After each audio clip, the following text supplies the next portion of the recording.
ว่ากันว่าถ้าคุณพ่อเจ้าชู้มักจะได้ลูกสาว เรียกคุณพ่อมาเช็คกันเลย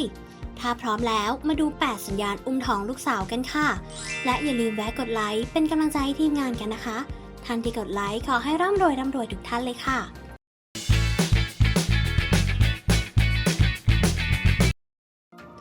สมัยก่อนที่ยังไม่มีการอัลตราซาวด์คนสมัยก่อนมีวิธีเดาเพศลูกที่ยังบอกต่อกันมาถึงปัจจุบัน บางข้อก็เป็นแค่ความเชื่อ บางข้อก็มีวิทยาศาสตร์รองรับ แต่จะมีอะไรบ้างมาดูเลยค่ะ 1. ดูโทรมขึ้น ถ้าใครๆต่างก็ทักว่าแม่ท้องดูไม่สดใส ไม่เปล่งปลั่ง ผิวแห้งกร้านดูหมองคล้ำ ผมและเล็บยาวช้า ผิวมันเป็นสิวง่าย ว่ากันว่าจะถูกลูกแย่งความสวยไปหมด แต่จริงๆแล้วขึ้นอยู่กับระดับฮอร์โมนที่เปลี่ยนแปลงต่างกันออกไปค่ะ 2. อยากกินแต่ของหวาน บางความเชื่อบอกว่าเพราะลูกสาวมักจะชอบอะไรหวานๆ คุณแม่จึงมักอยากทานของหวาน ไอศครีม เค้ก แต่ระวังนะคะ ทานมากๆอาจจะเบาหวานถามหาได้นะ 3. หน้าอกใหญ่ขึ้นเร็ว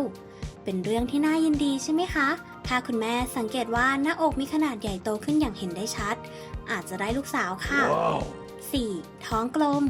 ลองส่องกระจกดูนะคะ ถ้าคุณแม่มีลักษณะท้องเป็นทรงกลมแป้น คล้ายลูกแตงโมกลมๆ เจ้าตัวน้อยข้างในอาจจะเป็นลูกสาว แต่ถ้าท้องแหลมๆหน่อยมักจะได้ลูกชายค่ะ Okay. 5. อารมณ์ขึ้นลงแปรปรวน ข้อนี้เกี่ยวกับฮอร์โมนเต็มๆเลยค่ะ คุณแม่ที่ท้องลูกสาวร่างกายจะมีฮอร์โมนเอสโตรเจนสูงขึ้นทำให้อารมณ์แปรปรวนได้ง่าย ถ้าเหวี่ยงวีนแล้วก็อาจเป็นไปได้ว่ามีลูกสาวค่ะ 6. ลูกในท้องดิ้นบ่อย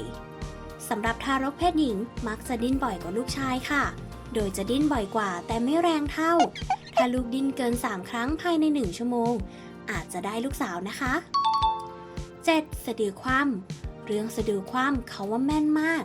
คนโบราณเชื่อว่าหากมีลักษณะบริเวณด้านบนยื่นออกมาเรียกว่าสะดือคว่ำเป็นอาการที่บ่งบอกว่าท้องลูกสาวค่ะ 8. แพ้ท้องหนัก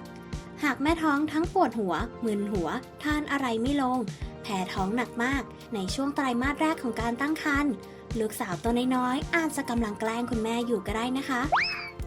เป็นอย่างไรบ้างคะแม่ท้องคนไหนมีแววจะได้ลูกสาวบ้างเอ่ย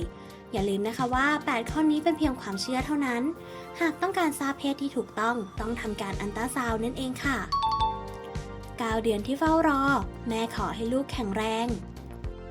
อยากรู้อย่าลืมกด Subscribe ปุ่มวงกลมตรงกลางไว้นะคะ และกดปุ่มกระดิ่ง